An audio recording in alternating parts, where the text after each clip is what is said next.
The FNAF 2 movie had some truly amazing reveals, but the most important is that the movies are following the Silver Eyes trilogy. FNAF 1 pulled heavily from Silver Eyes, the first book. FNAF 2 followed the Twisted One's plot beats perfectly, which means we can use the last book, The Fourth Closet, to predict the next FNAF movie. And the crazy thing is, the FNAF 2 movie has already set the board to follow that storyline. I predicted that the FNAF 2 movie would follow the plot of the Twisted Ones, and it did. Almost perfectly. We have Mike and Vanessa's awkward date, which mirrors John and Charlie's. Mike is John, ready to move on, thinking about the future. Vanessa is Charlie, trapped by the past and unable to let go. Next, someone visits an abandoned Freddy's and accidentally lets something out. In the book, it's Springtrap. In the movie, it's the puppet. In the Twisted Ones, William controls the animatronics remotely through his springlock suit. In the movie, Charlotte fills that role, remotely controlling the toy and withered animatronics. Abby getting the fast talker at the old pizzeria and the spectral scoopers going to the other FNAF location fill the same narrative role as Charlie letting Afton out.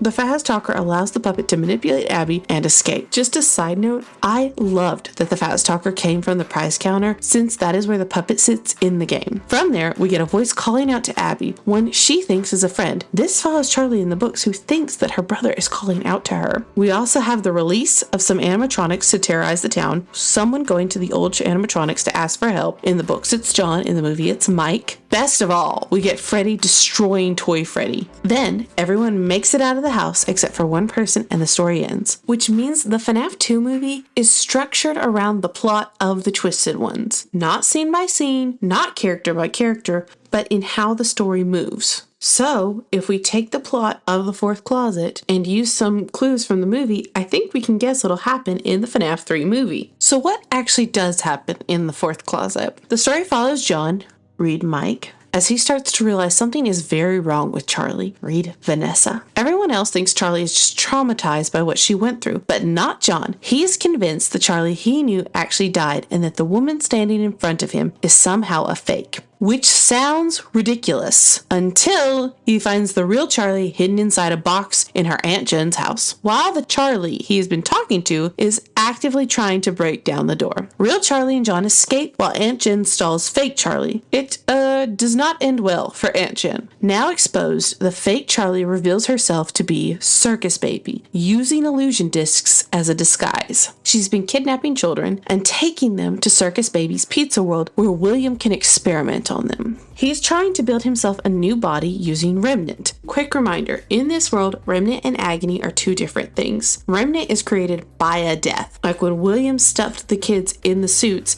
that created Remnant. Agony is created by strong human emotion, so it doesn't require a death, but it can still make things act haunted. In The Fourth Closet, William is experimenting with Remnant. His goal is to build himself a body from metal that's literally haunted by people he murdered. John and Charlie's friend Carlton gets captured and becomes one of those experiments when Afton injects Remnant directly into his heart. Carlton, now altered by Remnant, can communicate with the spirits inside the animatronics. He reconnects with a childhood friend Afton murdered and uses that power to turn the animatronics against Afton, then set the children free. Meanwhile, John and Charlie return to her old house, searching for a way to stop Baby, but she catches them, and this is where the title of The Fourth Closet finally makes sense. The human Charlie died when she was 3. Her father, Henry, couldn't accept that, so he built versions of her for every stage of life she would never reach, all powered by a doll full of Henry's agony, and stored in 4 closets: a baby, a child, a teenager, and an adult. John's Charlie is the teenage version, and Circus Baby was meant to be the adult version until William stole her and converted her into Circus Baby. After an accident, Elizabeth possessed her. Then Henry took Circus Baby back and locked her away in the 4th closet. Which means Circus Baby in the books isn't just an animatronic. She's a robotic Charlie full of Henry's agony and possessed by Elizabeth. Circus Baby, like Charlie in the movie, is full of rage. She's furious that Afton wants teenage Charlie, even though it's just for his experiments. She decides to kill Charlie just to spite him. With no way out, Charlie sacrifices herself to end Henry's experiment. This closes the Charlie Circus Baby storyline, and the book ends on a chilling note, with what appears to be the adult version of Charlie watching as John visits a graveyard. This gives us the blueprints for the FNAF 3 movie, which has already been set up to to follow the book by the ending. In the FNAF 2 movie's ending, William's adult daughter is possessed by Charlie, which is an exact reversal of what happens at the end of the Twisted Ones, where the adult version of Charlie is possessed by William's daughter. And then the movie just ends, which sets up the same eerie de-escalation we see in the fourth closet. In that book, life seems normal at first, but slowly children start going missing. Circus Baby is running around pretending to be Charlie, causing confusion and fear. I think the next movie will start with Mike and Abby believing things are finally normal. Both of them have finally let go of the past.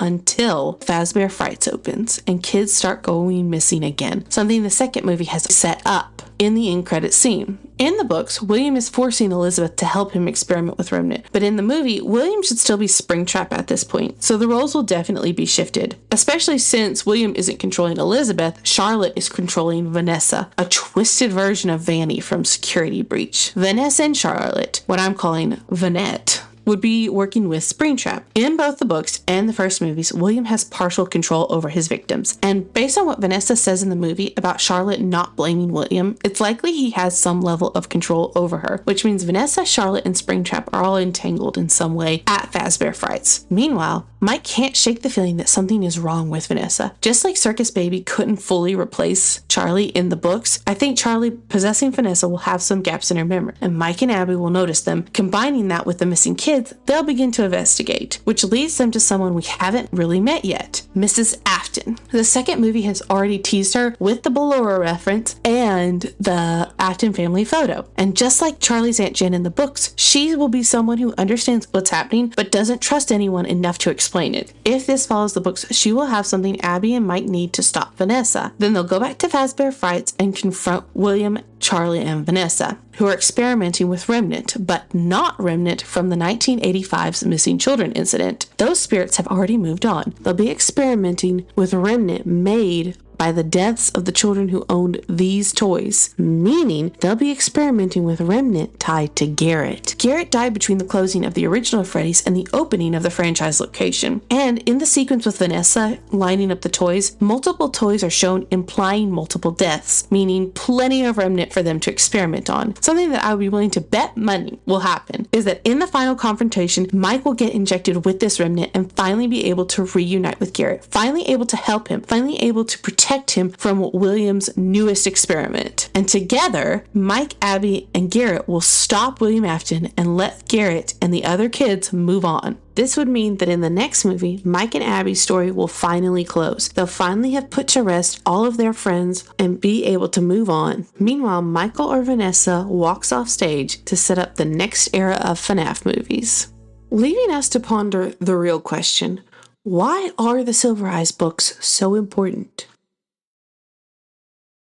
Okay, here's my theory speed round for the few that I couldn't get into the main script. First, I think we might have already met another one of William's victims, Abby's friend Daniel. He's strangely invisible to everyone except Abby. No one except Abby interacts with him, which mirrors what we see in the Tales from the Pizzaplex story Alone Together. If Daniel's already dead, I would think he's one of William's victims. Second, I think Garrett, and possibly the other kids attached to these toys, died at Circus Baby's Pizza World. That location is central to the fourth closet, but I don't see how we can have it and Fazbear Frights in the next movie unless it's in a flashback. It would also make sense thematically. If the Fazbear name was already attached to a tragedy like Charlotte's death, opening a new location under a different brand would make sense. I just don't see a reason to bring Circus Baby into this movie unless she's directly tied to Garrett's death. It would also make sense why Vanessa has the toys. William's daughter has always been associated with Circus Baby, so I could see the kids that die at Circus Baby's Pizza World toys going to Vanessa. I lean toward Garrett and the missing kids dying at Circus Baby's Pizza World and possibly possessing Baby. And Vanessa has these nightmares because she knows where Garrett is and she hasn't had the courage to tell Mike yet. You might also have noticed how little I've said about Michael Afton. That's because I have an entire other script written for him. The movie gave us a lot to unpack. Until that comes out, let me know in the comments what you think, and thanks for watching.